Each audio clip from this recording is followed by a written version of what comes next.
Richard Walker, a 38-year-old white American man, had spent 2 decades carving his name into Seattle's skyline. Walker Dynamics, the software empire he had built from sleepless nights and stubborn brilliance, powered hospitals, airlines, and half the city's traffic lights. People joked that if Richard sneezed downtown, Seattle would hiccup. To him, the company wasn't just a business, it was a cathedral of logic, proof that code could outlast chaos.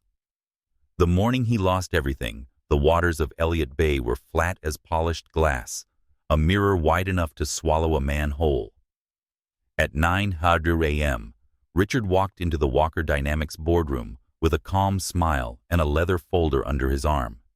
He carried himself like the rightful owner of the space-shouldered, squared jaw-set suit, precise but unpretentious.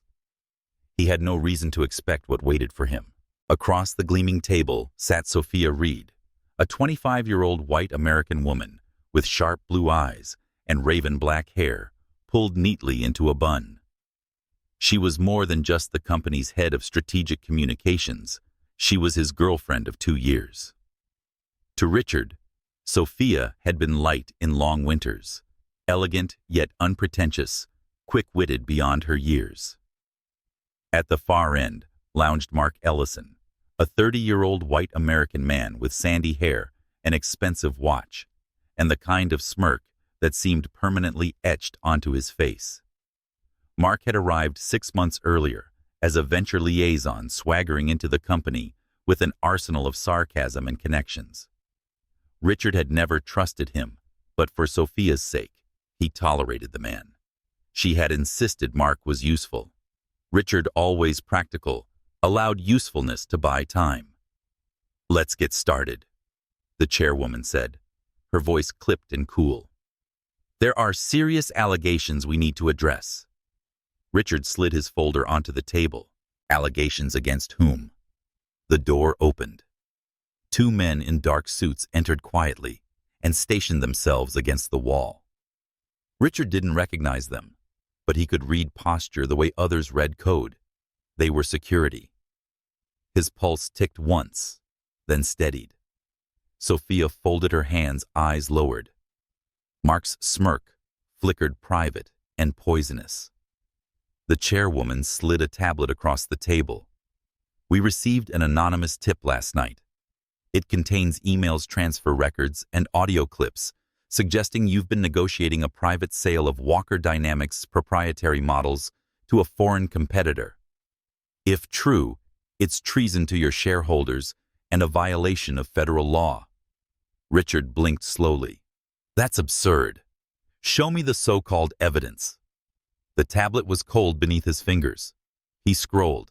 The files were perfectly arranged, emails dated months apart, transfer receipts routed through shell companies, audio recordings of his own voice promising confidential access.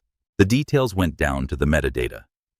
Every timestamp, every header, every decimal lined up with precision. They were also lies. "This is fabricated," he said, heat crawling up his throat. "The voice is spliced. The wire origins are spoofed. You all know what our lab can do with voice synthesis." Sophia lifted her gaze. Her green eyes shimmered not with defiance, but with practiced sorrow. "Richard, please, don't make this harder." Her tone, soft, rehearsed, cracked something in him. He looked at her, at the woman who had whispered plans into his ear at midnight, who had shared his bed, his hopes, his trust. Then at Mark, who avoided his eyes with suspicious interest in the table grain. The pattern crystallized. Useful, Sophia had called him. Useful to whom? "Where did this come from?" Richard demanded. "Chain of custody. Who touched it?" Mark brushed imaginary lint from his sleeve. "Anonymous, like the chair said. But your voice is..." "Pretty convincing, man." Richard forced stillness into his body, the way he once had when early servers crashed and payroll hung by a thread. "You know me," he said to the board. "You know my ethics. I've spent 20 years building a company that refuses shortcuts." "Then you'll have no objection to a temporary suspension while we audit," the chairwoman replied. The two men by the wall stepped forward. They weren't random suits, they were here for him. Richard's jaw clenched. Fighting now would mean cameras, chaos, headlines. He knew better. Fine, he said evenly. Audit everything. Start with my devices. Clone them right now for transparency. The compliance officer held out a prepared form. There's also a court order. You're to refrain from contacting employees, vendors, or Ms. Reed, and you must remain at least 50 miles from headquarters during the review. Violation will be reported immediately. Sophia's pen trembled as she signed the resolution. Mark watched face blank as wet concrete. 50 miles. Richard laughed without humor. That effectively exiles me from the city I built. It's appropriate, the chairwoman said firmly. Richard signed. He surrendered his phone, laptop, and badges. The leather folder filled with product notes and a beach photo of Sophia suddenly weighed more than steel. Outside, the winter air cut like glass. News vans swarmed the curb, satellite dishes blooming like mechanical flowers. Reporters shoved microphones in his face. Mr. Walker, did you sell your company's IP to a foreign buyer? Did you betray your shareholders? No comment, Richard said tightly, pushing through the crowd. By noon, the story detonated across every feed. A clip of his voice, synthetic he knew, looped endlessly. Analysts explained the shell companies. Commentators dissected his body language in old podcasts, declaring he was obviously lying. The bank froze several of his accounts. His attorney texted, "This is a swarm, Richard. Whoever set this up knows the ecosystem." At dusk, he stood on the rooftop of his apartment, the apartment technically owned by the company, staring at the city he had poured his soul into. Seattle had been his forge. Now it hung before him like a locked cage. His mind replayed Sophia's face in the boardroom, the softness in her tone, the betrayal hidden in its folds. He traced back every late-night conversation, every meeting she had vouched for Mark. The puzzle pieces clicked. The weapons used to cut him were ones he had signed off on. By 9 p.m., his attorney confirmed the restraining order had expanded. No contact with contractors, no access to systems, no communication with anyone who could help prove the forgery. He packed a duffel, a change of clothes, his passport, a paperback. He left behind the watches, the awards, even Sophia's white cashmere sweater. As the elevator doors closed, he caught his reflection. A man blurred into a headline. Downstairs, the concierge refused to meet his eyes. On the curb, a rideshare pulled up. Where to, the driver asked. Richard climbed in. North, ferry terminal. The city receded in shards of steel and glass. On the ferry deck, wind salted his lips and the water turned black beneath him. Somewhere inside the churn, his resolve sparked. They had exiled him to bury the truth. They had weaponized his voice, his company, even the law. So he would vanish, wait, rebuild. And then he would pull the single thread they had missed until the whole fabric unraveled. Seattle shrank into a smear of light behind him. Ahead, the island waited quiet, indifferent, unblinking. Richard Walker, 38-year-old white American man, began the work of not breaking. The ferry slid into the island's dock, with a sigh wood groaning against steel ropes snapping taut. Richard stepped off with a single duffel, and the weight of a man who had been erased in less than a day. Behind him, the city glowed like a memory he wasn't sure he wanted. Ahead, a strip of harbor shops blinked sleepy neon bait postcards, a hardware store that doubled as an inn. The proprietor handed him a brass key on a salmon-shaped fob. Rooms upstairs, coffee's hot at 6. The room smelled faintly of cedar and sunshine baked into the window frame.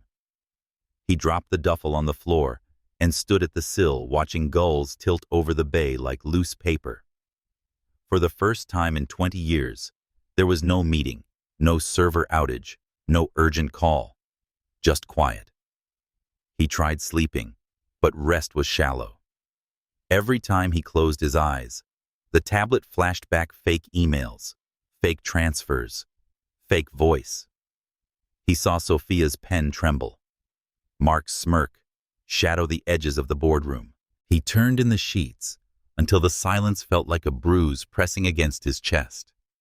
So he walked. The island road curved along the shoreline pines, leaning like confidants. Somewhere, a chainsaw droned, then fell silent. Richard followed a hand-painted sign that promised overlook and food. The idea of food was abstract, but a choice was better than standing still. The cafe was a squat rectangle of weathered shingles with a string of bulbs across the porch. A chalkboard menu leaned against the wall, chalk looping across black clam chowder grilled cheese, and whatever's fresh. The bell over the door made a soft, unassuming chime. Inside, locals sat with boots crossed and mugs cupped, talking in the low register of people who knew one another's stories. The air smelled like toast and cinnamon. "Take any seat you like," called a voice from behind the counter. He chose a table by the window facing the small harbor. The seat felt too simple for a man who had once directed an empire, but simplicity was the only currency he had left. She came out from the kitchen, wiping her hands on a towel. Her gaze landed on him without judgment, more like calibration. "What can I get you?"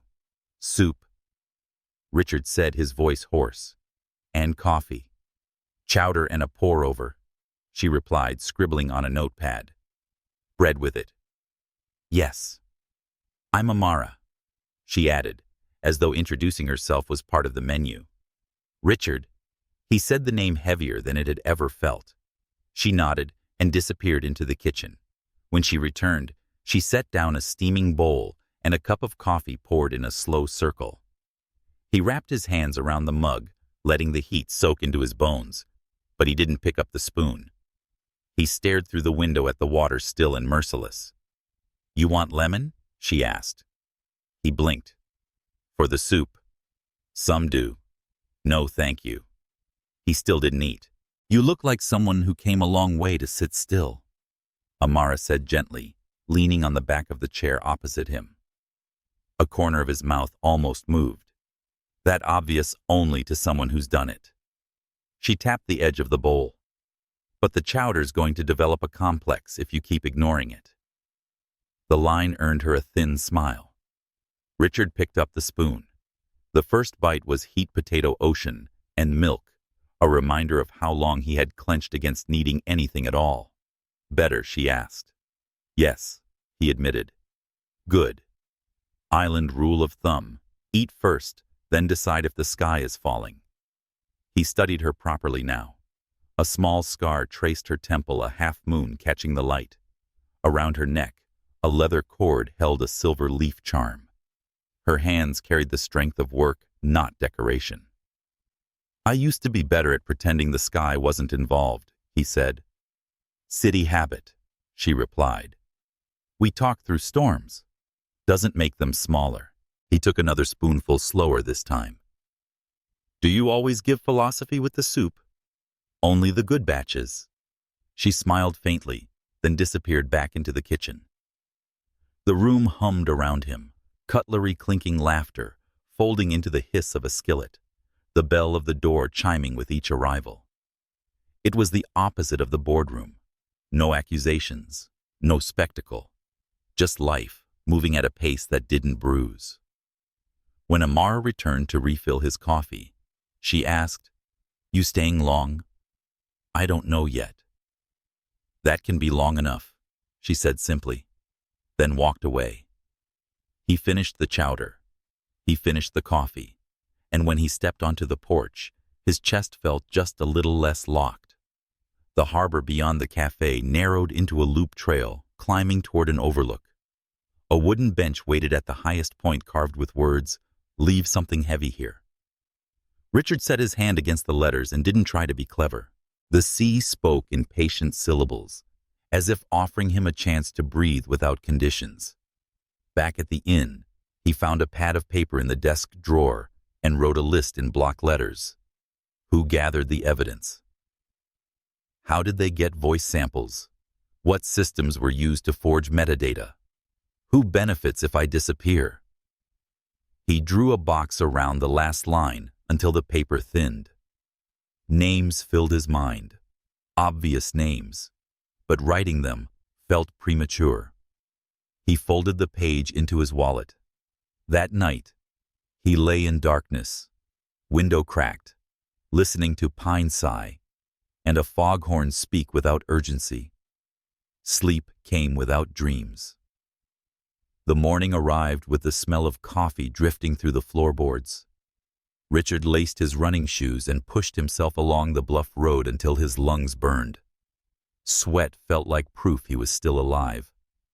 After a slow shower, he returned to the cafe. The bell chimed. Amara looked up from the register, hair, loosely tied this time, a stray curl brushing her cheek. Back so soon, island rule of thumb, Richard said. Eat first. That's the one.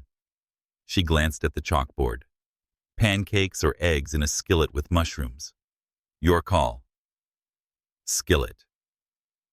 When she set the plate down, she slid into the chair opposite him. Tell me something that isn't about the end of the world. He considered. I can smell rain 5 minutes before it starts. Useful party trick. What about you? I can fix a leaky faucet without turning off the main water. Definitely more useful than mine. Depends on the kitchen, she said, or the storm. They traded small stories over breakfast. His old teacher, who believed logic was kindness, her regular customer, who ordered tea only to warm his hands while reading. No names, no headlines, nothing sharp enough to wound. Just fragments that made a life inhabitable. When the rush thinned, Amara leaned a hip against the table. You found the overlook I did. There's another trail. Faces west. At sunset, people write vows to futures they haven't met yet. He raised an eyebrow. You speak from experience. From watching, she said lightly. We get a lot of vows in rooms like this. The good kind, the fragile kind. Richard folded his napkin into a precise square. I don't know what I'm going to do next. Eat dinner, she said. Walk the West Trail. Sleep. Then see if you can put your hand on one thing you can control. A key. A fork. A voice that's yours, not a recording. He held her gaze. Something inside him steadied. Thank you. Bring the plate back when you're done lingering. The day stretched clean and unhurried. He sat with a pencil diagramming possibilities like old architecture sketches, air-gapped machines, public terminals, couriers, paths through records that required no login. It wasn't a plan yet, just promises not to break his compass. By evening, he walked the West Trail. The bench faced the horizon and sunset unfolded in long bands of gold. He didn't write vows, but he whispered one sentence aloud. I will not let the worst thing be the last thing. Back at the cafe, the bulb strung across the porch hummed gently. He opened the door. Dinner? Amara asked. Dinner. Chili and cornbread. Yes. She set the bowl in front of him and rested her hand briefly on the back of his chair. That's how you know you're coming back to yourself when eating gets easier. He nodded, silent. But for the first time since the boardroom collapsed, the silence didn't hurt. By the third morning, the island had started teaching Richard a rhythm. He woke with the scent of tide and coffee drifting through the boards, ran the bluff road until his lungs remembered their work, then returned to the cafe where the bell's soft chime felt almost like a greeting. He took the same table near the window, half superstition, half ritual. Amara placed a plate in front of him, without asking, scrambled eggs folded with herbs, toast that cracked under his knife. You look less haunted, she said, setting down a mug. I'm working on it. Good. Haunted people forget to chew. He smiled faintly and did as instructed. Between bites, He wrote another line in the notebook he kept partly hidden under his palm. Independent lab with no ties. Air-gapped tools. Cash only. The cafe moved around him with quiet competence. A fisherman in a heavy coat argued amiably with a retiree about tides. A writer hunched over a notebook the size of a road map, pages filled with sprawling loops. Each conversation had its own gravity, none of it orbiting him. That more than anything loosened the knot inside his chest. When the rush thinned, Amara leaned across the counter. "Are you any good with a screwdriver? I can perform minor miracles with one." She tilted her head toward the pastry case. "Finally. Someone who speaks my language. That door keeps sticking. I've oiled it, coaxed it, even threatened it. Nothing." He followed her behind the counter. The glass door had swollen from humidity. The hinge screws had stripped the soft wood. Richard loosened the bracket, shifted it a hair, then slipped a sliver of toothpick into the hole before reseating the screw. The door slid with a satisfied hush. Amara raised her eyebrows. "You just negotiated a treaty between maple and metal. Sometimes all a system needs is a different anchor point. Pastry cases or people both." The cafe clapped of its own accord when the door closed smoothly, a sound of things working as they should. Amara cut him a sliver of almond tart, set it on a napkin. "Payment," she said. He tasted, closed his eyes. Fair trade. Through the afternoon, he found himself clearing plates, when the bus tub overflowed, refilling water glasses when hands were busy. Nobody seemed to mind. He was no longer the man on the news here, just another pair of hands in a room that smelled like cinnamon. Near closing, a tourist in a bright windbreaker raised her phone beneath the table lens, angling discreetly. Richard felt his chest tighten. Before he could react, Amara stepped into the frame, blocking the shot. "We have a house rule," she said evenly. "No pictures without permission. Of anyone." The woman flushed, stammered an apology, tucked her phone away. The moment passed, but something steadier settled in its place. "Thank you," Richard murmured later, when they were alone with the hum of the fridge. "Some people think a picture is a receipt," she said, wiping the counter. "Here a receipt is just paper that says you ate and were human for a while. I prefer that kind." Her words landed with unexpected weight. That evening, she invited him to share the staff meal. Not fancy, she warned, but hot. She cooked with the precision of someone who valued routine rice beans, a tangle of sautéed greens.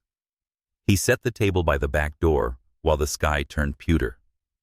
She served 2 plates, then covered a third with foil and slid it into the fridge. "Insurance," she said, catching his glance. "There's always another appetite. Sometimes it's mine. Sometimes it knocks." He nodded, thoughtful. They ate quietly. Conversation opened like windows, small, clean, letting in air without force. At one point, he admitted softly, "Everything I built tried to kill me in the last 24 hours. Or at least convince the world I did the killing first." She listened without flinching. "And now you're here. And now I'm here. Routine helps," she said, "keeps the sky from falling all at once." He studied her in the kitchen light and understood she wasn't offering rescue, only steadiness. For the first time since the boardroom, that felt like enough. The next days stacked like neat firewood. Morning runs. Breakfasts that tasted like relief. Lunches where Amara slid into the opposite chair for 5 minutes and asked for one fact about the world that had nothing to do with grief. He told her about algorithms that mimic kindness. She told him about customers who treated coffee like medicine. They built a language of fragments, safe, ordinary, livable. But ordinary could not last. On the 5th evening, Richard noticed the sedan. Dark gray, idling too long across from the cafe. Windows tinted, engine low. He felt the hairs on his neck rise. Inside, Amara saw his focus shift. She followed his gaze, then wiped her hands, stepped onto the porch, and stood with her arms folded. Her expression was bland as unbuttered toast. After a minute, the sedan rolled on. When she came back in, Richard exhaled. "Friends of yours?" "They're everyone's lately," he muttered. "Then they can be no one's here," she said calmly, returning to the grill. The island carried on with its theater locals, talking about fishing, a little louder than necessary conversations, filling the room with deliberate normalcy. Islanders understood performance. That night, Richard tightened the screws in his rented room's doorframe, replacing shallow ones with 3-inch bolts from the hardware store below. He scribbled 3 words on a scrap of paper: hinges, latches, leverage. The next morning, Amara set a skillet of mushrooms in front of him. "You look like someone who didn't sleep." "I worked on doors," he said. She tilted her head. "Doors tell you a lot." "About what?" "About whether a house wants you in or out." He considered that while she poured coffee. Then, because silence invited honesty, he admitted something he hadn't spoken aloud. "In the hour after the boardroom, I thought about disappearing. New name, new coast, vanish. But then I thought of everyone who ever signed their name to my work. If I leave, their signatures vanish too." "Staying is a lineage," she said quietly. "Something like that." They held the thought between them, the clink of cutlery marking time. Outside, gulls swooped low over the harbor, shrieking like heralds of a storm. For the first time since exile, Richard felt the faint hum of purpose return, not adrenaline, not fear, but the recognition of leverage. He had been stripped of his company, his city, his reputation, but he still had hands. He still had patience. And he still had the rules of the island: eat first, steady yourself, then decide if the sky is truly falling. By week's end, the cafe had given Richard a job description no one wrote down. He wasn't staff, not exactly. He was the person who noticed when the water carafe emptied, who steadied a wobbling table with a folded napkin, who saw a chair catch on a proud nail and sanded the edge smooth. The bell over the door learned his footsteps. The regulars learned his coffee order, and more importantly, learned not to ask for the story behind his face. One morning, the espresso machine coughed like a smoker and died mid-shot. A small groan went through the room. Amara frowned at the gauge. "She does this when humidity swings. I coax, she sulks, and we both regret it." "May I?" Richard asked. "On one condition," she said, already sliding the machine forward and unplugging it. "You teach me what you fix. I don't like magic I can't repeat." He removed the top panel, setting each screw in a neat line. The pump had a stubborn air bubble. A scale line had narrowed the pathway to a sulk. He bled the pressure, cleaned a tiny valve, primed the system, without venting steam into the room, then reseated the housing. "Try now." Amara pulled a shot. The machine answered with a velvet exhale and a stream that settled into a tiger-striped crema. A woman at the counter clapped once before catching herself.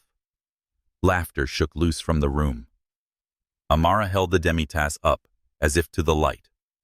"Taught, not tricked," she said, and scrawled on a receipt with a blunt pencil. "Bleed here. Don't swear. Prime slow." She taped the note inside the panel before they pushed the machine back. "Payment," she added, cutting a square of lemon tart and placing it on a napkin as solemnly as a contract. The day unrolled. A fisherman argued that a south wind could talk a salmon into the boat if you knew its grammar. A teacher graded quietly with a highlighter the color of caution tape. The island's orchestra played at a volume that left no bruises. Near noon, a deputy stepped in for coffee radio, murmuring static on his shoulder. He asked after chowder, after weather that pretended to be spring, and then remembered itself. When he left, he leaned on the counter and said to Amara in a voice that thought it was casual, "Gray sedan's been idling by the marina 2 nights running. Probably tourists fighting their GPS." Still keep your porch light on. Always, Amara said. She didn't cut her eyes toward Richard. That would have turned the caution into a spotlight. After the lunch rush, he sat at the end of the counter with a pencil and drafted a list on the back of an old order sheet, library hours. Public terminals, coin rolls for printer, USBs bought with cash. Don't touch anything living. He circled the last line and underlined it. Amara glanced over and nodded, not asking to read the rest. You ever think you were supposed to be an engineer for doors and kettles instead of traffic lights? She asked, rinsing a pitcher. Systems are systems, he said. The smaller ones show their math sooner. She slid him a glass of water and a smile that didn't try to fix anything. True. In the late afternoon, a breeze shouldered the back door. The latch kissed the strike plate and bounced. Instinct moved him before thought did. He fetched a handful of long screws from the hardware store downstairs and replaced the shallow ones that had lived in the frame since someone borrowed the install manual and never returned it. The deadbolt seated with a clean, satisfying click. You make a door feel protected, Amara said from the threshold. Leverage is leverage, he replied. Wood listens if you speak its language. They stood for a second with the new silence, the kind that follows work done correctly. He wanted to tell her that everything he understood about keeping a company safe had suddenly become useful to a kitchen. He wanted to say that her steadiness was a kind of engineering too. He didn't. He picked up the drill and put it back where it belonged. Evening softened the windows to a patient gray. Richard bussed the last table, while Amara counted the drawer. She covered an extra plate and slid it into the fridge, the motion so practiced it had its own melody. You always make the third plate, he said. It helps me remember there's more world than the people I can see. Insurance, he repeated, trying the word on. Against what hunger, she said. All kinds. They ate the staff meal facing the back door. Steam rose from rice and beans. The radio played a station that left room for breath. Richard told a small story about a professor who said that clarity is a form of kindness. Amara told a smaller one about a man who tipped with seashells and explained the exchange rate as if it were obvious. They traded the kind of fragments that build a place you can stand. He washed, she dried. When his sleeve caught the faucet and a thin arc of water leapt at his chest, he swore under his breath, short and uncreative. Amara laughed, not unkindly, and flicked him a towel. You said you could do miracles with a screwdriver, she teased. I'm off the clock. Tomorrow, then. Tomorrow, he agreed, and meant the larger thing underneath. He walked back to the room above the hardware store, under a sky the color of pewter. On the desk, he copied his order sheet list into his notebook with deliberate square letters. Then he drew a small diagram: home cafe, library, ferry. He penciled arrows for routes and little bolts for unknowns. It looked like a child's map of a game. It was enough. The sedan was back the next afternoon, idling longer this time. It parked across from the cafe in the polite way of vehicles that want you to know they could be impolite. Inside, the regulars turned up the volume on weather talk. Amara wiped the counter and set plates down with a clink that carried meaning. Richard kept his face neutral and his eyes busy with work that didn't need doing. When the car finally rolled on, Amara exhaled slow. Theater, she said. Then we play our roles, he replied. That night the wind came up fast. The porch bulbs swung on their wires and threw scattershot halos on the boards. Somewhere in the neighborhood, a trash can tumbled, banged, and went quiet. The cafe's back door settled into its new seat and held the deadbolt answering with that clean click again and again in his memory. He slept badly, but not miserably, more like a man in a tent during weather he had prepared for. Morning came honest. He ran until the air tasted like salt and tin, then showered long enough to reset his skin. When he walked into the cafe, Amara was chalking the day's menu. The loops in her handwriting were tighter than usual. the tail of her Y a fraction too sharp. "Library opens at 10, he said, as if reporting the tide. "Take coins," she said, finishing corn chowder with a flourish. "Their printer is temperamental. Be kind to it, and it will give you nothing but paper and mercy." He ate first the rule, now woven into his muscles. Then he took the road that climbed behind the harbor to the small brick library that watched the town like a quiet ant. He checked the public computer schedule, asked about guest passes, with a politeness that made the librarian look pleased to be useful, and counted the steps from the desk to the printer to the door. He bought 2 USB drives with cash from a spinner rack by the counter and didn't take the receipt. On the way back, he passed the schoolyard and chose not to stop at the chain-link fence where kids were inventing new games with old rules. He would learn those rhythms later. Today, he needed to remember his own. He returned to the cafe with a small bag that clinked with coin rolls. Amara lifted an eyebrow in question. He set the bag on the shelf under the register, where a small box held pen's tape and a pair of reading glasses someone swore they'd come back for. The coins made a quiet, decisive sound preparation, not paranoia. In the late afternoon, a tourist couple wandered in with the peculiar energy of people whose phones had stopped telling them they were correct. They squinted at the menu, ordered pie, and tried a selfie. Amara's no photos without permission sign, hand-lettered tasteful firm, had gone up that morning. The couple read it, looked at each other, and put the phone away. A good omen, Richard thought. A small boundary holding. They were closing when the sedan returned. This time the passenger door opened, and a man stepped out. He wore the anonymity of a consultant-neutral jacket, good shoes, a look built to pass through lobbies without being remembered. He didn't cross the street. He simply lifted his phone, angled it, and aimed it at the windows. Amara flipped the sign to closed and dimmed the front lights. Richard stood in the dim wash of the kitchen, breathing quietly, feeling the old instinct to solve by force rise and then subside. The man across the street took his picture of a room that had decided not to be scenery, then slid back into the sedan. The car pulled away. "House rule," Amara said after a beat, voice steady. "We feed, we don't perform."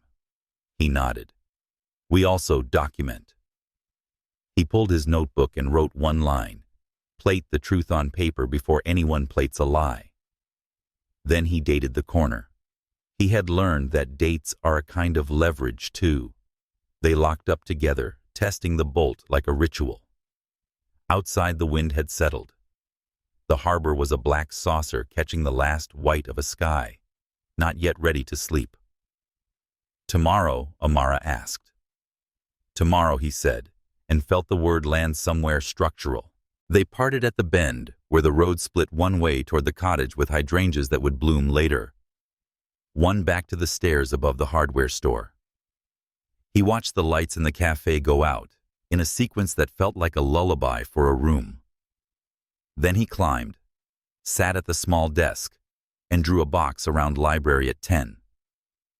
He didn't know that across the water, a calendar invite was being written, with his name in its subject line.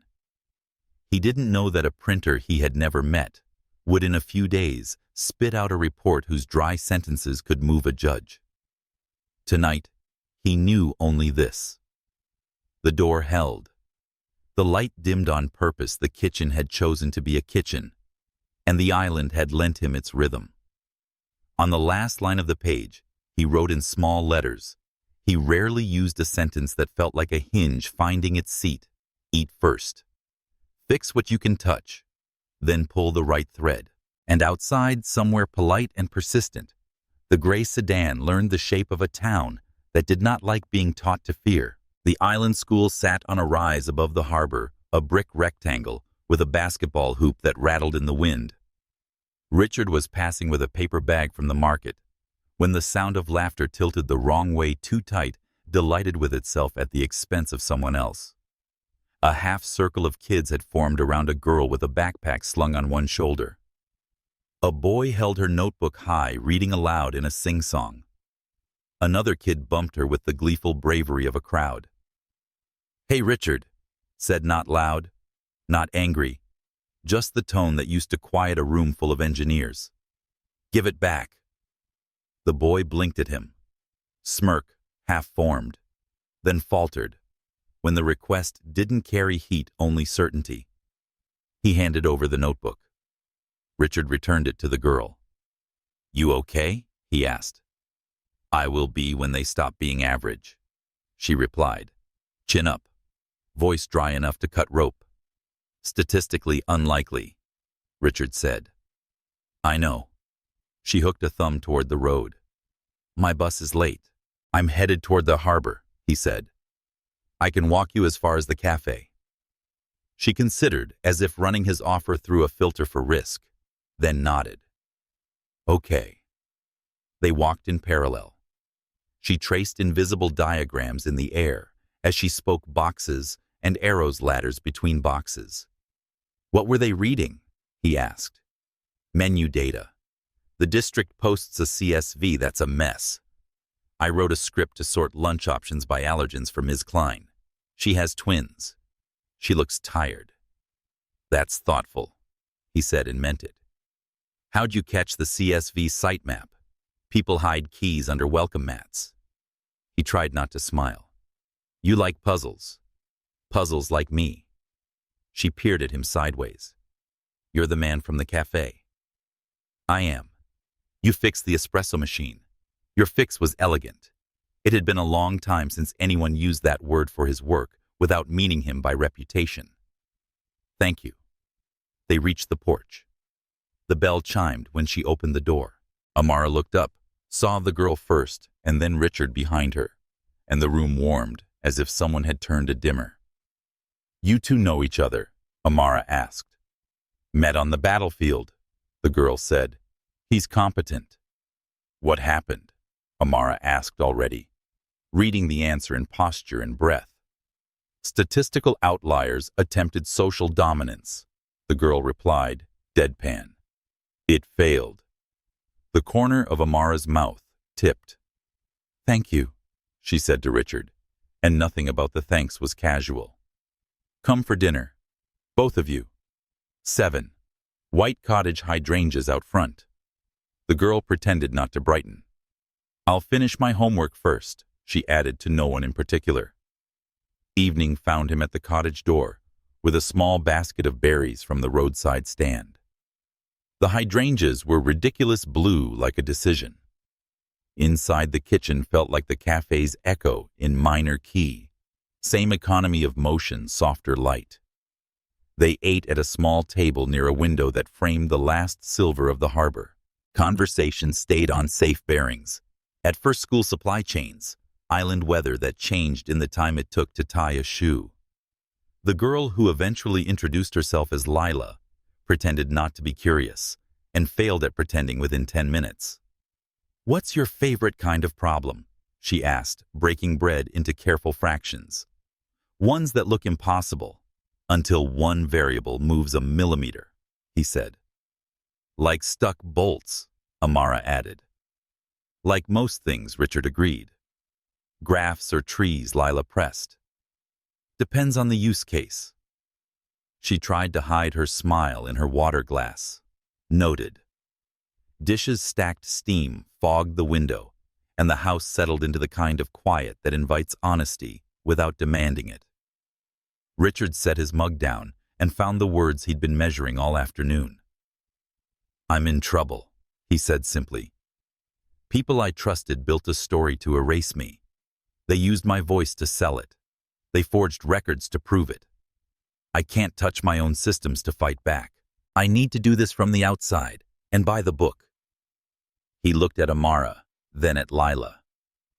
"I could use a mind that likes puzzles." Amara held his gaze a long beat. "Under rules," she said. "Under rules," he promised. "What rules?" Lila asked, pencil poised like a metronome. "Homework first," Amara said, smiling. "No screens before dark unless the sky is falling." We don't touch anything that smells illegal. And we stop if the rules start to bend. Accepted, Lila said. She tapped the pencil. We start with physics. If they cloned your voice from public audio, the clone will carry the scar of the room it learned in. She led them to her desk, a small topography of intent laptop, 2 tiny monitors, a soldering iron sleeping in its cradle, a breadboard sprouting wires. A second machine sat unplugged network card, taped like a solemn vow. Air-gapped, she said at Richard's glance. Everything that talks to the world is a decoy or a sieve. Heavy work happens here. She loaded the news clip onto the offline box from a clean USB. Spectrograms bloomed in cautious color. Spectrogram first. Natural speech has breath that wanders. This breath is too obedient. Sibilants ride a little too high model artifact. And look at phase coherence across frames sticky. Formants, Richard asked, kneeling to see the screen at her eye level. Stacked too neatly. She toggled to another view. I built this to flag room tone. People think content is the story.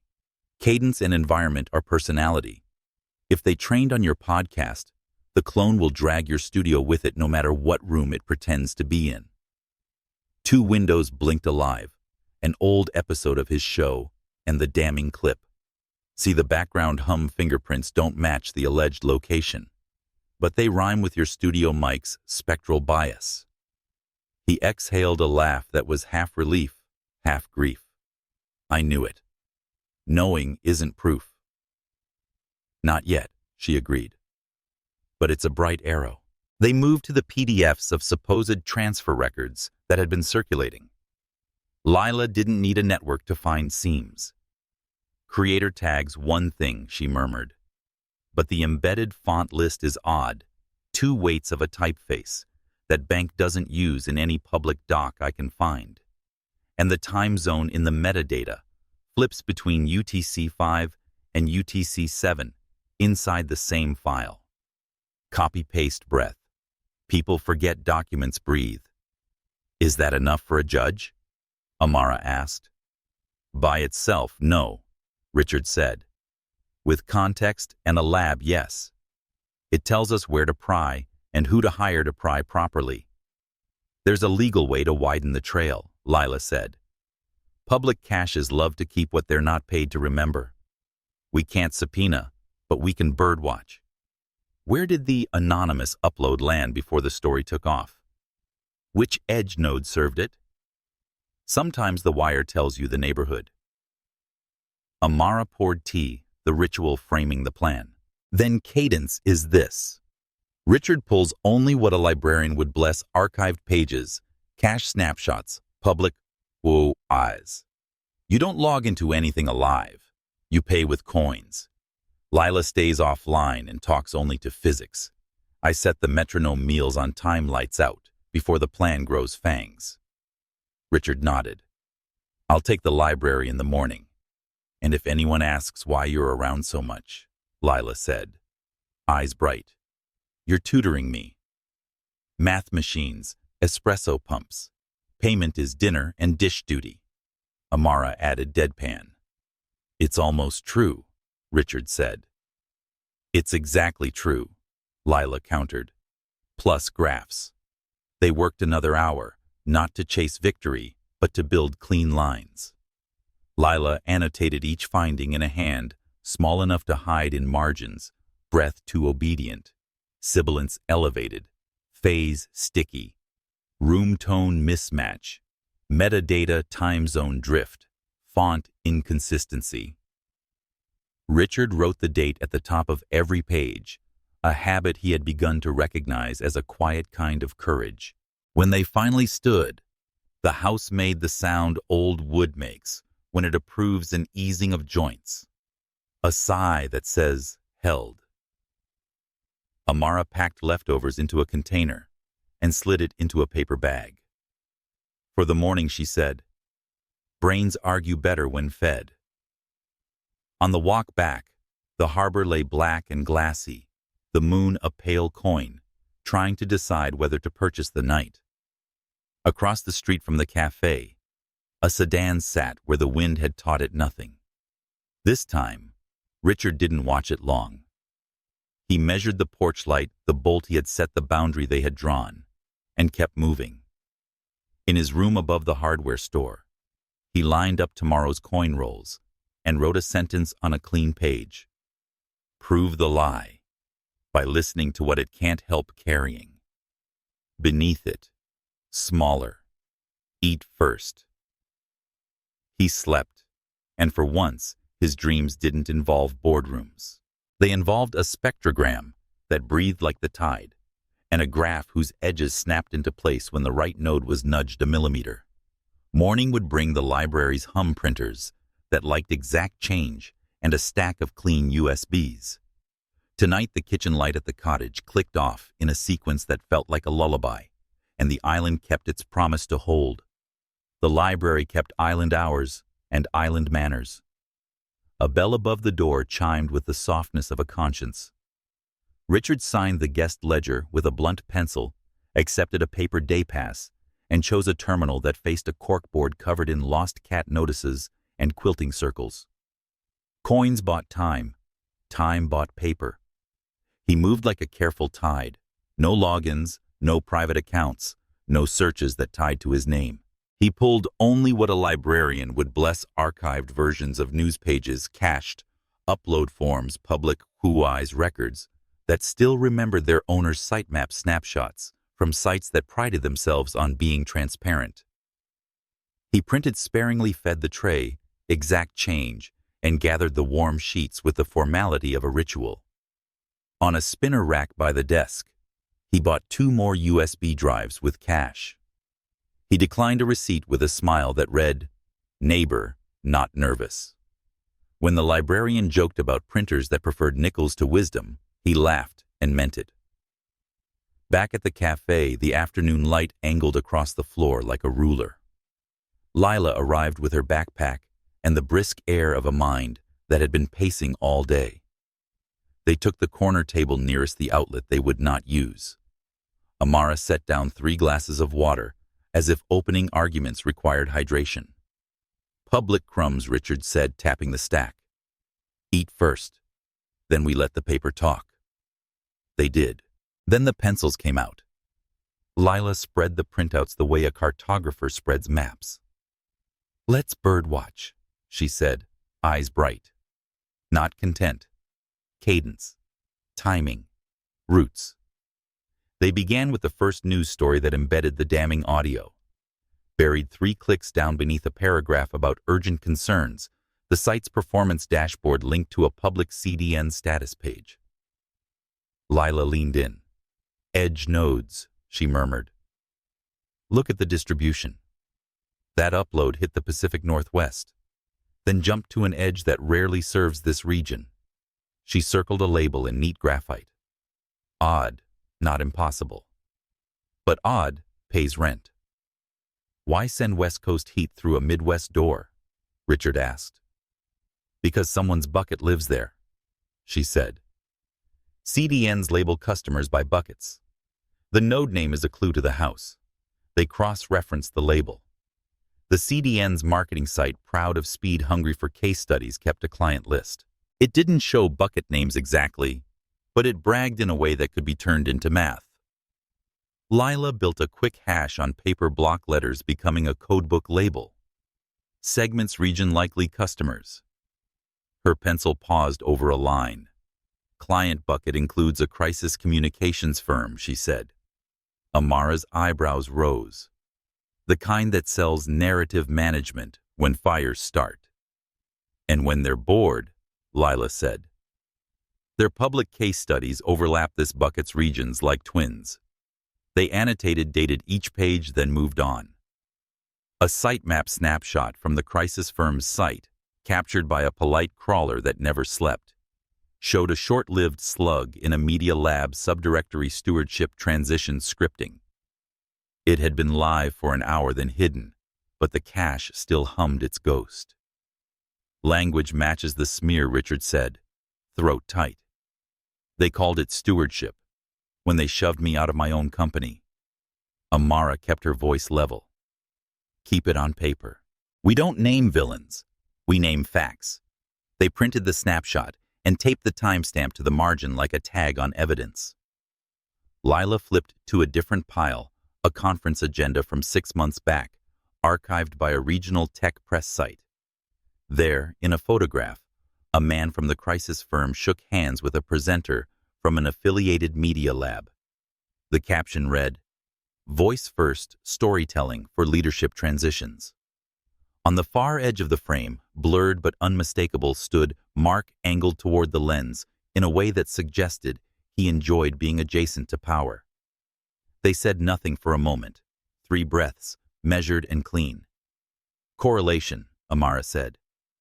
"Not causation," Richard finished. "But correlation with a sense of humor," Lila added, circling the photo credit. They stacked their arrows and refused to call them proof. Richard gathered the originals in a manila folder and wrote the date in the corner in square letters. Next to it, he wrote a name he hadn't yet spoken aloud. Elena Park. Years ago, she had been the sober compass in a room full of executives who liked storms. When the company went public, she had told him quietly to build policies that would protect the interns more than the investors. She'd left after the IPO to start a practice that specialized in cleaning messes without lighting new fires. "I need to call her," he said. "Not from here," Amara replied gently. "The payphone by the hardware store," Lila said. "There's a prepaid rack inside. Cash only." They broke for dinner at the cottage. Amara left the door unlatched and kept an extra plate warming in the oven, a habit that now felt less like superstition and more like protocol. Over rice and roasted vegetables, they built a small threat model in pencil on the back of an envelope. Home. Cafe. Library. Ferry. Arrows for routes. Lightning bolts for unknowns. Rules in the margins. No late-night walks alone. No screens on live networks. Questions answered with boring truths. "Tomorrow," Amara said, tapping the envelope. "You call Elena. We do not run toward microphones. We walk toward paper." Richard nodded. "We walk toward paper." The wind picked up after dark. The porch bulbs made slow halos. Somewhere a trash can complained, and then agreed to be quiet. Across from the cafe, the gray sedan returned idling with the self-importance of a rented suit. The deputy's cruiser rolled past once slow. The sedan drifted away. Morning came with a clean edge. Richard showered, shaved, and put on the kind of shirt you wear when asking a court to believe in physics. He went down to the hardware store, bought a prepaid card off a pegboard, and fed it coins until the payphone accepted his existence. The receiver smelled like old rain and nickel. Elena answered on the 3rd ring voice, exactly as he remembered, measured a half step ahead of panic's tempo. "Park." "It's Richard," he said. "A beat." "I thought it might be," she replied. "Say what you can say on an open line." He framed the facts like exhibits on a narrow shelf, public caches. CDN label pointing to a client bucket. A crisis firm with a media lab. A short-lived slug that sang the same song as the smear. A conference photo where the wrong faces overlapped. Preliminary physics from an offline spectrogram showing breath too obedient phase. Too sticky room tone that dragged the wrong room into the clip. "I haven't touched anything living," he finished. "No internal systems. No restricted data sets. I need to do this by the book." "You just recited my favorite liturgy," Elena said. Paper rustled on her end, the sound of a legal pad finding its groove. "You're going to assemble a packet. We'll send it by courier. I'll push a preservation order and narrowly tailored subpoenas. You'll also need an independent lab willing to put its name and method on an affidavit. We have a lead on a lab," he said. "We can send the public audio and context." "Good. Buy me time by dating everything and numbering pages. Assume opposing counsel We'll try to turn noise into narrative. We'll give the judge physics and chain of custody instead." She paused. "You safe on an island," he said. "A sedan thinks it's a message." "Let it write itself letters," Elena replied. "We'll write filings. Call me again only from payphones or new burners. Text a single emoji if you're compromised, knife for immediate, door for boundary breached, pencil for proceed." "Pencil," he repeated, and felt his mouth want to smile. "Eat first," she added, as if she knew the kitchen's doctrine, then hung up. Back at the cafe, Amara slid a plate in front of him and listened while he summarized Elena's plan. Lila arrived mid-brief, hair wind-tossed, eyes bright with the satisfaction of being necessary. They spent an hour turning their pile into a packet exhibits numbered captions, stripped of drama timestamps, highlighted arrows redrawn until they were straight enough to measure against. Richard walked the envelope to the ferry office himself. The clerk behind the glass wore neutrality like a uniform and a pen behind her ear like a promise. "Chain of custody bag," she asked. "Please." He sealed the packet, signed where she pointed, and watched the bag vanish into a canvas satchel with other errands the city had demanded. When he returned, a bouquet sat on the cafe counter, wildflowers in a mason jar. No card. Islanders had a way of sending declarations disguised as centerpieces. He placed the jar where the light found it, then sat and allowed his hands to be still. Afternoon settled into the room like a cat. A tourist asked if the island had any must-sees. Amara said, "The Overlook then," after a beat, and the rule about asking permission. The tourist nodded, chastened, without entirely knowing why. Near closing, the gray sedan chose a new corner and pretended to be interested in the marina. It didn't cross the street. It didn't need to. The kitchen light stayed on anyway, not as defiance, but as policy. They let the day end on purpose. Amara clicked off bulbs in a sequence that made sense to the room. Lila packed a stack of labeled pages into a folder, with the neatness of someone who understood that order was its own argument. Richard locked the back door and felt the deadbolt seat like a sentence that knew where to stop. On the walk home, the wind carried the thin metallic smell of rain to come. He pictured a courtroom, a judge who liked paper more than performance, and a calendar where physics could bully narrative into telling the truth. He pictured a kitchen table with 3 chairs and a metronome that tasted like soup. In his notebook, he wrote one line before sleep pushed his hand away. "We found the house that fed the echo." Outside, the island reheated its silence. Across the water, a calendar invite he could not see blinked into existence. Tomorrow, Elena would call. Tomorrow, the word preserve would enter the record. Tonight, the crumbs they had gathered lay stacked and numbered, clean as a shoreline at low tide. Morning put a clean edge on everything. The phone in the cafe rang once, then again, as if it had decided to be useful. Amara glanced at Richard, lifted the receiver, and listened. "For you," she said, covering the mouthpiece. "Elena." He took the call by the back door shoulder against the frame that now closed without complaint. "Packet received," Elena said. "Chain of custody intact. I've engaged Cascade Forensic Media. They're fast, not reckless. Expect a preliminary today, a formal by Monday. I'm filing for a preservation order and narrowly tailored subpoenas. Hearing set for Tuesday at 9. Tuesday, he repeated, feeling the date fit into place. Between now and then, eat, sleep, and practice short sentences, she added. We will speak physics to a judge who likes paper more than performance. He hung up to the smell of onions climbing toward soup. Lila arrived moments later, wind in her hair, notebook already open. Status, she asked. Lab today, court, Tuesday. She grinned. Physics has a calendar. They built a rehearsal at the kitchen table that night. Amara slid index cards across the wood like tiles in a quiet game. Answer in one breath, she said. If your answer needs a second breath, it's two answers. Lila took the role of a hostile consultant with unnerving ease. Isn't it true She began that synthetic media can fool even experts. It can fool people who want to be fooled. Richard replied steady. It has a harder time fooling physics. Define physics for the court, she pressed. Measurable properties that do not care what story you prefer, he said. Amara tapped the card with a pencil. Good. Again.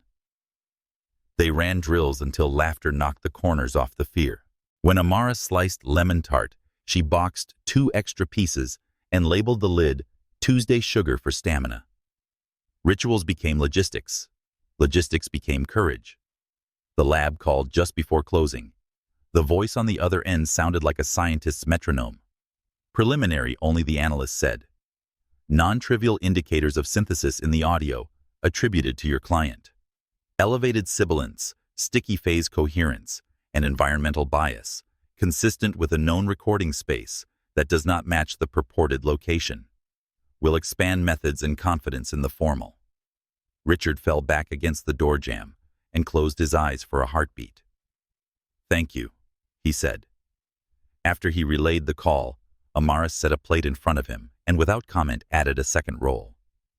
Lila drew a tiny spectrogram in the margin of her notes and labeled it physics that doesn't care. Monday brought the courier with a thick envelope, 46 pages of method restraint, and diagrams that refused to perform.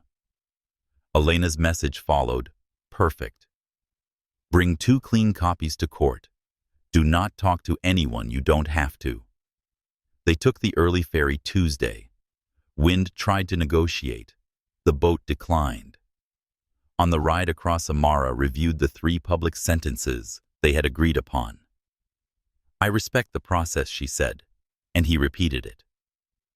I look forward to the truth coming out, she said. No further comment, he finished. At the courthouse, Elena met them with a binder and a nod, like a starting gun.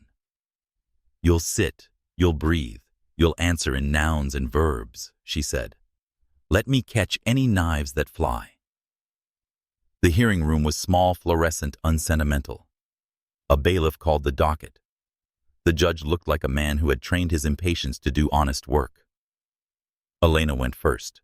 Your Honor, we seek a preservation order, a temporary modification to a protective order that currently prevents Mr. Walker from engaging independent experts and narrowly tailored subpoenas to a crisis communications firm and its Media Lab affiliate. Our exhibits are limited, polite, and clean, a preliminary lab finding.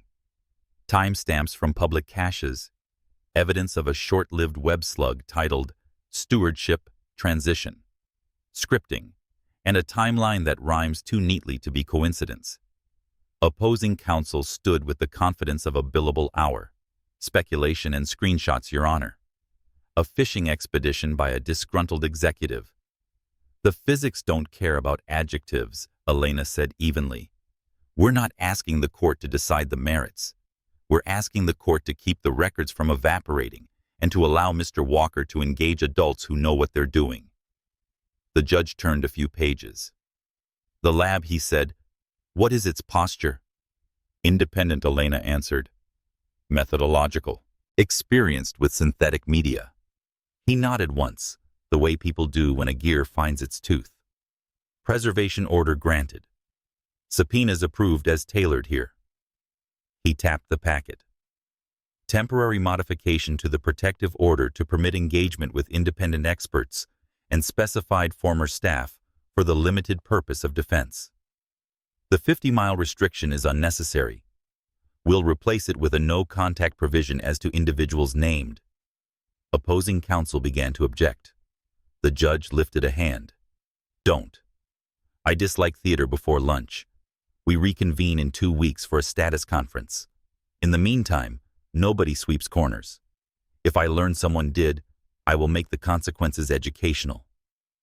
A small collective breath moved the room. Paper whispered. Richard's shoulders discovered a lower setting. In the hallway, microphones waited like flowers he hadn't asked for. He gave the 3 sentences in the order they had rehearsed, meaning each one, then stepped off the stage. Somewhere, a camera crew sighed, deprived of drama. Outside, Elena allowed herself half a smile. That she said is a hinge that swings. Don't spike the ball. Go home. They rode the ferry back into a sky that had forgotten to be gray. The island received them with its tidy, unremarkable relief. The cafe's bell offered its modest chime.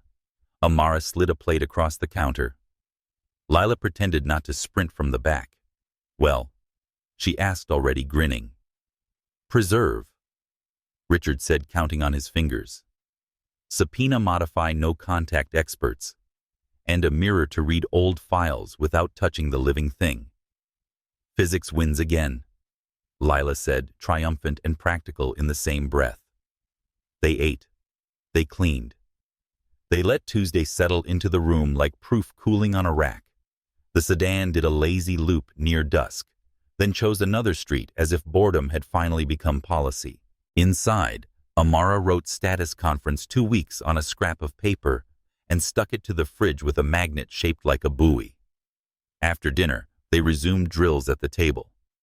Lila toggled between friendly and adversarial interrogator with unnerving agility. Mr. Walker, she said, isn't it true that you could be mistaken about the room tone? No, he replied, calm. The environment fingerprint is consistent across the clip and traceable to my studio. The alleged location cannot produce that bias. Longer, she warned. The environment fingerprint remains consistent. The alleged location would show street noise and HVAC signatures not present, he corrected, trimming the sentence to one breath. Amara nodded. Again. They practiced until language felt like a tool, not a trap. When they stopped, silence arrived with the tact of a good guest. Richard stared at the index cards until the words on them became small, useful shapes. His phone buzzed on the table. Elena. Press order entered. Subpoenas served. Also, we may get a whistle. He stared at the message heart, finding an old, careful drum line. A second text arrived a moment later. Correction. A tap, not yet a whistle. Former contractor wants to talk. Neutral ground. Tomorrow.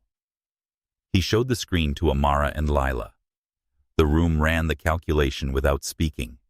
Then 3 heads nodded once, the way people do when a plan tightens, not swells. Eat first, Amara said. Physics, after Lila added. Then we listen, Richard finished.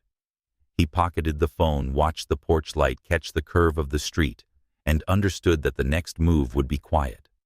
Not a headline, a bench, a conversation, and if the day favored them, another small hinge finding its seat. They chose a bench near the ferry where gulls auditioned for chaos and the wind smelled like nickels.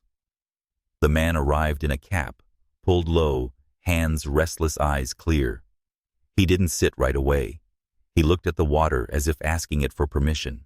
I wrote blog copy, he said without preface. Thought leadership case studies, the kind that makes smoke look like steam. Crisis firm hired me as a contractor. I didn't know who the client was until the phrasing got specific.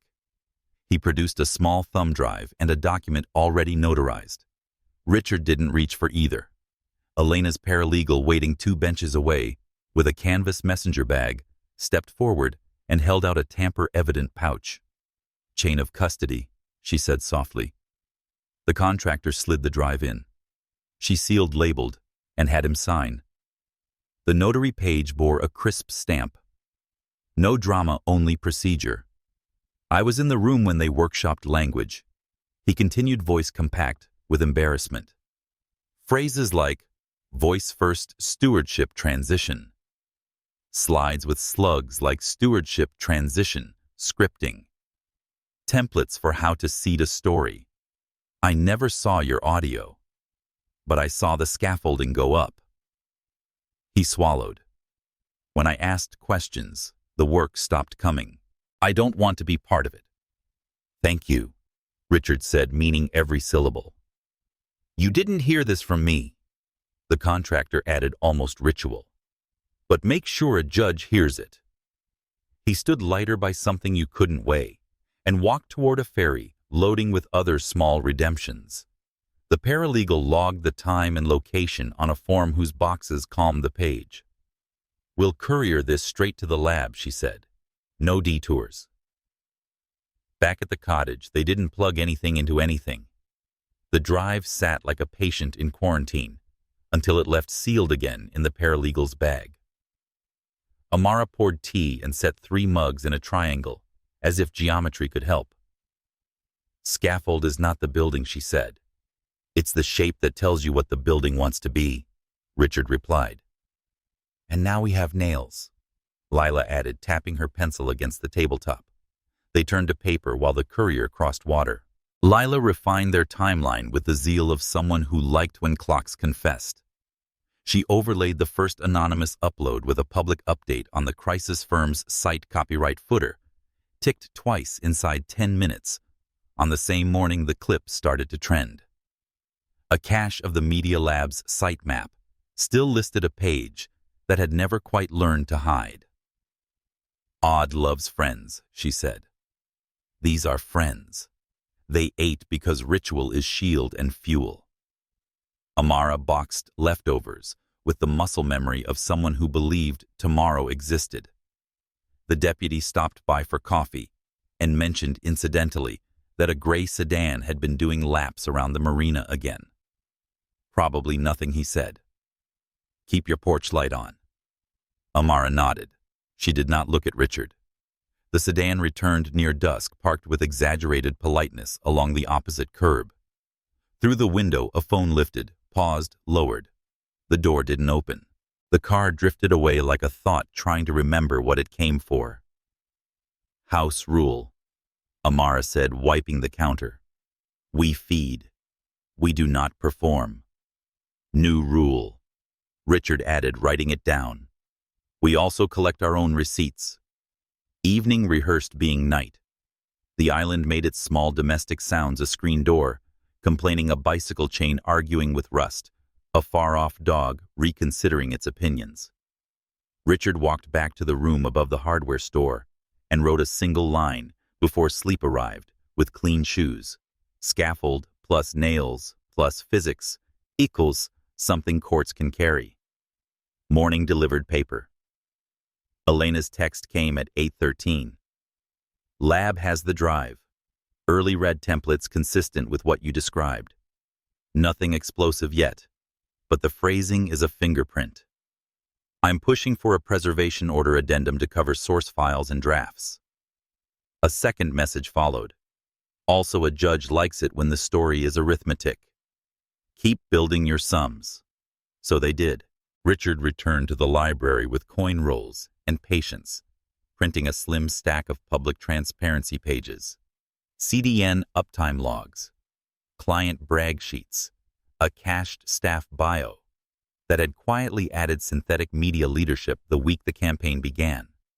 He paid exact change and left only paper behind. Lila offline built a ledger of anomalies. Environment bias mismatch in one column. Time zone flip inside PDFs in another font. Inconsistency in a third. She gave each a weight, as if composing a chord together. They sounded like intention. On a clean page, she wrote in small caps, "Where did the first domino fall?" Then she drew an arrow to the bucket label they had already circled. Amara kept cadence, the way a drummer holds a band together, meals on time lights where they should be, boundaries stated without apology. When anxiety tried to colonize the room, she assigned chores. The pantry shelf learned the square truth of a level. The back door rediscovered what a latch is for. Late afternoon brought the courier back up the path with a new envelope. Elena's paralegal again. Damp hair from salt air professionalism, weatherproof. Inside, printed screenshots of template files from the drive file names that rhymed too neatly with the slug they had already captured. Also inside, a list of custodians the lab recommended preserving, people whose accounts likely touched drafts. The paralegal's sticky note, efficient to the point of mercy. Elena moving to expand scope. Expect motion by morning. Richard stood at the sink and washed his hands. because the moment felt like one that deserved clean. Lila leaned over the table braid, sliding forward like a punctuation mark. "Templates are nails," she said. "We still need a plank with grain you can see." "Translation," Amara said, half smiling. "A document that says out loud what the template implies." Lila replied. "A deck, a brief, something where someone admired their own phrasing." They didn't have that plank yet. They had an outline on the wall, and the pressure of a story pretending to be a weather system. It would be enough for tonight to keep building without borrowing certainty. After dinner, the three of them sketched a public cover that didn't lie. Richard was tutoring Lila math mechanics espresso repair. Payment was dinner dish duty and occasional tart. If anyone asked, that was the truth. If anyone asked more, no one would answer less. The porch light carved a small circle from the dark. Lila returned to her desk and the comfort of clean graphs. Amara washed the last pan, dried it, and set it where it always went. Richard lingered by the door, feeling gratitude collect like heat. "I can't promise I won't bring trouble," he said quietly. "Trouble is weather," she answered, equally quiet. "This house has a roof, and this cafe. A pantry, a broom, and a mean lemon tart. We'll be fine." They let the silence hold what couldn't be arranged into sentences. The sedan didn't return. The deputy's porch light across the street did. Morning arrived with a phone call that had city noise braided into it. Elena moving fast. "We've got enough to knock," she said. "Not to kick." The templates align with the cash slug. The contractor's statement gives us provenance. The lab's preliminary on the audio is clean and unshowy. I'm filing an addendum to the preservation order source. Files drafts internal messages between specified parties. Also pushing for a short list of depositions. "What about the board?" Richard asked. "Independent directors." "They've seen the motion docket," she said. "The special committee is realigning its spine. Expect a request to appear. Soon." "Soon as in, you should eat and put on a good suit," she said. "Keep answers crisp. Let me catch the thrown knives." After the call, Amara wrapped a slice of tart in waxed paper without comment and slid it into a bag with a sandwich that did not apologize for being simple. Lila stacked labeled pages in a folder, then slipped a mechanical pencil into his pocket like a talisman. "For notes," she said. "Or for courage disguised as notes." They ran the 3 public sentences one more time, not for microphones, but for posture. "I respect the process. I look forward to the truth coming out." No further comment. "Last thing," Amara said, tying the bag. "If you can choose between saying something clever and saying something true, choose the true thing that fits in one breath." He nodded. One breath. He stepped outside. The island smelled like tide and metal warming in weak sun. Across the water, cranes pinned the city to the sky. He felt the old rhythm return, the one built not on adrenaline, but on sequence gather number file present. His phone buzzed as he reached the corner. Elena again texts, this time. Independent directors at 10. Narrow room, short agenda. Bring the lab prelim, the cash printouts, the contractor's affidavit. We will show our work. See you there. He looked back at the cafe. Inside, Amara moved with the economy of someone who knew where everything lived. Lila stood at the counter, already arguing with a problem that would yield if you asked it nicely and insisted once. Richard touched the pencil in his pocket, the weight of paper under his arm, and the small gravity of a kitchen that had taught him how to be a person again.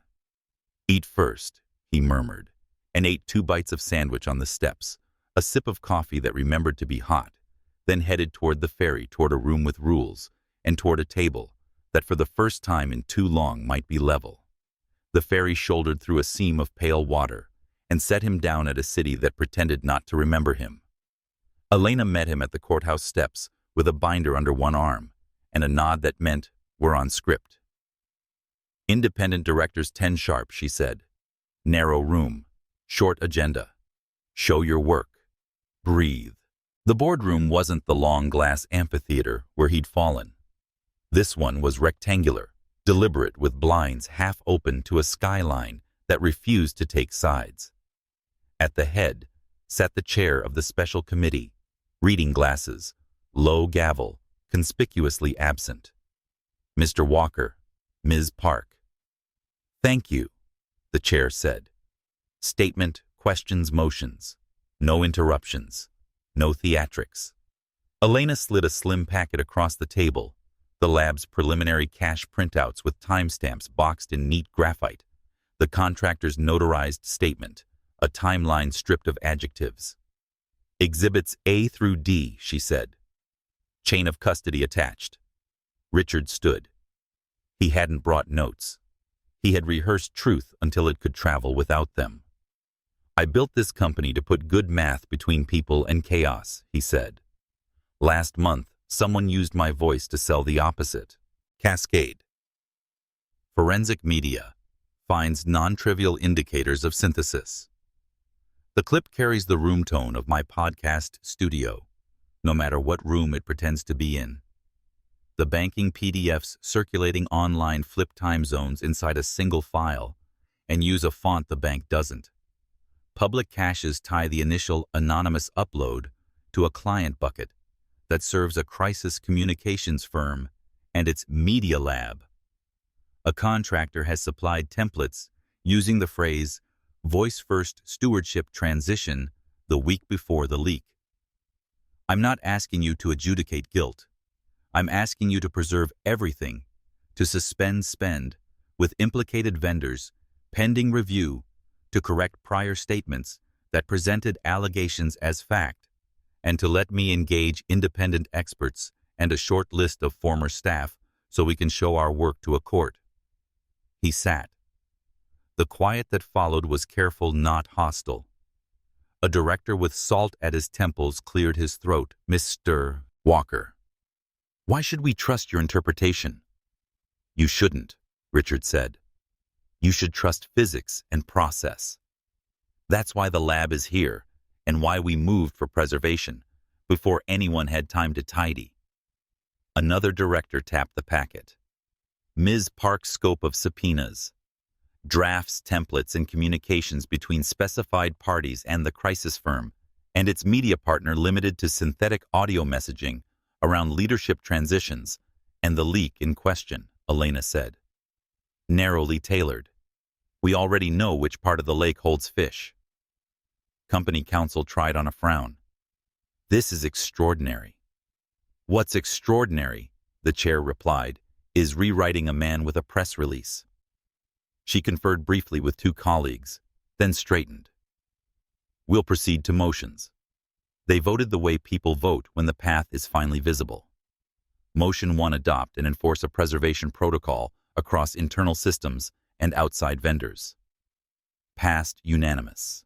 Motion 2, suspend all spend with the crisis firm and its affiliates pending review. Passed. One abstention, company counsel on advice of company counsel. Motion 3, modify internal communications to correct prior statements that presented allegations as established facts. Adopt neutral language, pending adjudication. Passed. Motion 4, authorize engagement of independent experts and the limited list of former staff named by counsel. Passed. Motion 5, provide Mr. Walker read-only mirror access to specified historical materials through the special committee's vendor. Passed with a clause as careful as a scalpel. Silence held for a count of 3. The chair looked down the table. And leadership. Counsel inhaled to object. The chair didn't look over. Effective immediately, she said, Mr. Ellison is placed on administrative leave.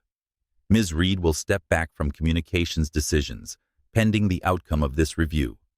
Mr. Walker's suspension is lifted. He is reinstated in an advisory capacity to this committee and subject to guardrails to his previous role. Final disposition follows the investigation. Across the table, Sophia stared past the window glass at a point the sky wasn't offering. Mark watched the corner of his legal pad, as if it might bloom into a better story. Neither spoke. Ms. Park, the chair, added, coordinate with my office on implementation and public language. No victory laps, no bonfires. We're correcting the record, not auditioning for a documentary. Yes, Madam Chair, Elena said. Papers moved. Chairs scraped. The room broke into small weather systems. Richard stood, felt the floor meet his feet without shifting, and followed Elena into a hallway where microphones already waited like flowers he hadn't ordered. He gave the 3 sentences exactly as rehearsed. I respect the process. I look forward to the truth coming out. No further comment. They were true, and they fit in one breath. Reporters tried to turn them into an argument. He kept walking. Outside, Elena allowed herself half a smile. That, she said, is a hinge that swings. Thank you, he said. Don't thank me yet. We just bought the next fight, she replied. The good news is we bought it on home court. I'll text when mirror access is ready and when the subpoenas land. He took the ferry back with a paper bag Amara had tied in the morning. On deck, wind made a case for itself and lost.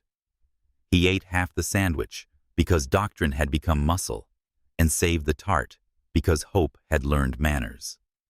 The island received him with a shrug that counted as grace. The cafe's bell offered its modest chime. The room turned to meet him with the kind of curiosity that chooses not to pry. Amara slid a plate his way and asked with her eyes.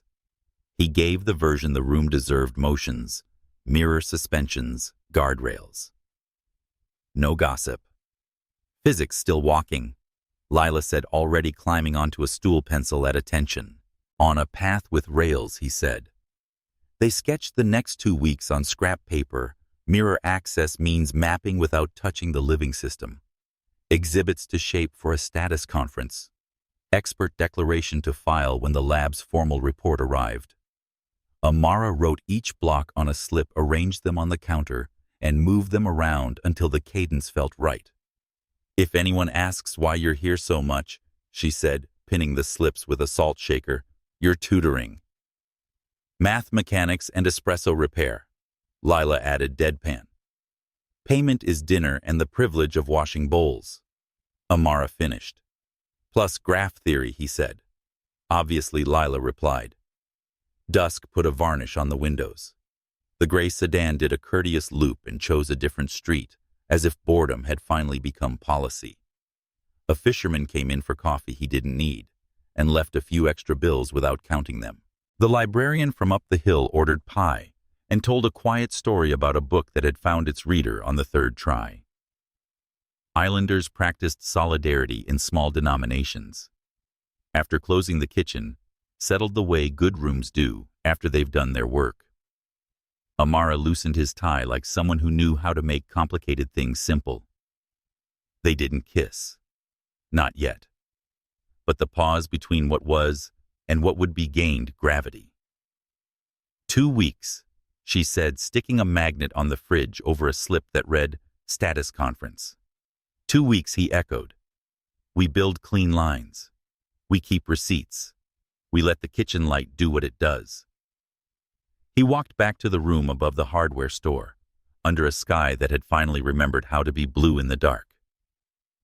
On the small desk, he set the pencil Lila had pressed into his pocket and wrote at the top of a clean page, Mirror means we can map without touching the living thing. Beneath it, lines that hold. He didn't know which drawer in which office with a fern and a lobby badge a slide deck was waiting, with a title that would make a judge frown. He didn't know that an invoice with an oddly specific duration would soon meet a subpoena with an oddly specific appetite. He knew only this: the hinge had swung. The door had decided to be a door, and the next day would arrive with paper, not rumor. Down the street, the cafe lights clicked off in the same sequence as always, the final bulb making a soft sound, that missed being a lullaby by one note. He lay on the narrow bed and let the day file itself. Tomorrow, a mirror. After that, a map. And then, if physics kept its promises, the truth would have enough paper to carry its own weight. Mirror access arrived like a key slid under a door. In a vendor's neutral conference room, white lights time-stamped cursors, a man whose job was to be Switzerland. Richard scrolled a read-only copy of his company's past. No touching, no edits, just a steady pass across log entries and maintenance windows. He wasn't hunting drama. He was building a calendar. He mapped the morning the anonymous upload first appeared against internal tickets, a maintenance window that moved unexpectedly, a policy tweak that let archived podcast audio be repackaged for employee engagement, a pilot request Mark had introduced with a vendor whose contract featured the phrase voice-first storytelling. He wrote each point on paper before he let himself believe the pattern. Paper first, belief second. That was the new rule. Cascade Forensic Media's formal report landed by courier 46 pages that refused to perform. Elevated sibilance. Phase coherence that clung where natural speech let go. Environment bias that matched his studio mic rather than any room the clip claimed. Conclusions in prose so dry you could light it and it would still refuse to burn.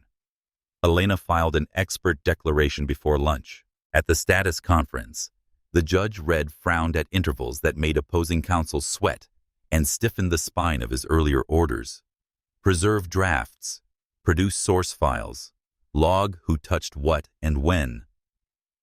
When the crisis firm's lawyer tried to trade adjectives for time, the judge offered a calendar with less mercy than gravity. 48 hours, he said. Then we talk about consequences. 48 hours later, consequences knocked on their own. From the firm's production arrived a deck with a bland cover and radioactive insides, stewardship transition narrative voice, asset scripting. Bullet points like scaffolding train on publicly available speech. Sand timbre toward reassuring. Script lines around confidentiality language. Coordinate with comms lead for seating. One slide wore a comment bubble with the initials ME. Make the clip feel weighty. 14 minutes. An invoice from the media partner echoed it without shame. Voice artifact version B, 1412. Elena called from a cab. City noise braided the line. We have nails and a plank, she said. The special committee wants you at 10. The room they gave him wore calm, like a coat. Fewer faces, sharper attention. Elena laid their exhibits down like stones across a stream the lab's formal. Cash captures, the contractor's affidavit, the deck, and its comment bubble that might as well have been a signature. Richard spoke without heat. He asked for 3 things: correction preservation, and the right to keep showing his work with adults who understood physics. They voted like people whose options menu had finally simplified. Spend with the crisis firm and its affiliates suspended. Preservation protocol adopted and enforced. Internal communications corrected no more statements presenting allegations as fact. Mirror access expanded read-only, fenced and logged. And then the human part, Mark on administrative leave, that would not return. Sophia stepping back from communications decisions, pending the review. Richard's suspension lifted and converted into an advisory role to the special committee with guardrails that felt like medicine rather than theater. He didn't cheer. He didn't need to. The hinge had swung. The door had decided to be a door. He spoke to the company on a feed that did not pretend to be a stage. He kept it short: nouns and verbs. We put good math between people and chaos.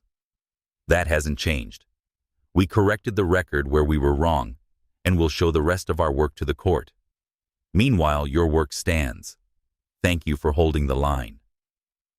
He ended the stream a beat earlier than a PR coach would, and let the silence be the point. The island met him with its unremarkable grace. The cafe bell chimed a sound that had learned how to be modest. Regulars bought coffee they didn't need and left change they didn't count. The deputy mentioned incidentally that the gray sedan hadn't been seen in a day or two. Maybe the GPS found a better view, he said. Amara nodded, then set down a plate with a look that meant you can tell the part that belongs to the room. He did motions, orders, corrections. No gossip. The lemon tart tasted like punctuation. Lila unrolled a new sheet of paper with theatrical dignity. Across the top, she printed in chalkboard caps, "Proof of life for facts." Beneath it, 3 boxes with arrows. Physics, what doesn't care who we are. Paper, what a judge can carry. People who do the work without playing hero. Add a 4th, Richard said, tapping the margin. Rooms with rules. She grinned and drew the box. The island counted as one of those rooms. So did the vendor's lab. So did the courtroom where the judge threatened to make education sting. A glossy magazine tried to pivot the way glossy things do when the wind changes. An op-ed arrived that said synthetic media is the new wildfire and everyone should buy more buckets. Richard didn't reply. He didn't need to. Instead, he stood on the cafe porch that evening and watched the harbor turn itself to silver string lights humming in their patient way. Inside, Amara wrote small words on a slip of paper and fixed it to the counter with a salt shaker. Tonight's specials: eat first, doors that latch, maps you can fold, and beneath that, in a hand that gave nothing away, room for one more chair. They cleaned in the quiet tempo that a good kitchen deserves. At the sink, their hands brushed, then stayed. Lila breezed in with her notebook and the performance energy of a kid who can't help narrating the weather. "Okay," she declared, tapping a spoon against a glass that wasn't fragile. "We've reached the end of season 1 of Lines That Hold. If you want another season, you know the ritual. Write your comment that is your best small proof of truth on the chalkboard by the door. Hit like by telling Amara which slice saved your day, and subscribe by showing up tomorrow. That's how this channel works." Channel, Amara said, amused. "It's a metaphor," Lila said, entirely serious. "The algorithm is called community." The regulars laughed. Someone actually wrote on the board, "Today I chose not to take a picture.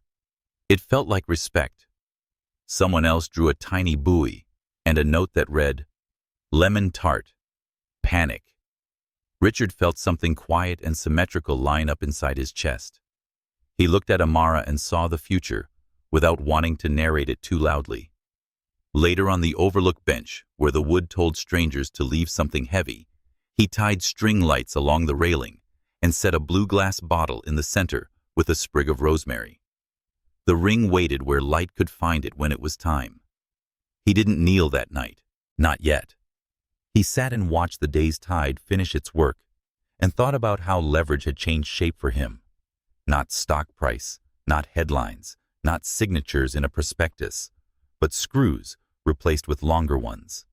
Doors that took their seat, a judge who preferred physics, and a kitchen that ran on ordinary courage. When the call from Elena came the next morning, it was short and clean. "The firm settled into reality," she said. "We have acknowledgments on record, a path to corrective statements, and a calendar for depositions that won't break you. We'll keep walking." "Paper and patience," he said. "Paper and patience," she echoed. "Also buy flowers for your kitchen." He hung up, smiling, which had become a muscle again. At the cafe, Lila had redrawn the chalkboard. Comment. Write a kindness you can prove. Like. Tell us what worked today. Subscribe. Promise to come back and bring a chair if someone needs one. Amara rolled her eyes in a way that meant pride had disguised itself as complaint. "Rules of the house," she said. "Rooms with rules," he answered. They ate first. Then he took the ferry with a small stack of copies and a pencil Lila had loaned him, and never asked to have returned. He spoke to a room built for commerce and offered them arithmetic. He came home to a room built for soup and offered to fix a hinge that had decided to squeak. Both rooms accepted his offerings. Not evenly, but enough. That night, the island put on its porch lights like a neighborhood agreeing to be a neighborhood. The sedan did not return. Wind shouldered the pines and found no purchase. In the cottage kitchen, 3 plates waited as if the 4th would arrive any minute. It would one day. Rooms with rules make space. Before sleep, he wrote 3 lines at the top of a clean page. Eat first. Keep receipts. Let truth use paper, not volume. He added a 4th, smaller. If you want another chapter, leave a note on the board. Tell the room what held and promise to come back for the next course. Outside, tide worked its math. Inside, a bell, small, precise, rested for morning. The hinge had swung. The door held. The line did not break. And if the island had an algorithm, it was simple: comment with care. Like what is honest, subscribe to the light that keeps the room human.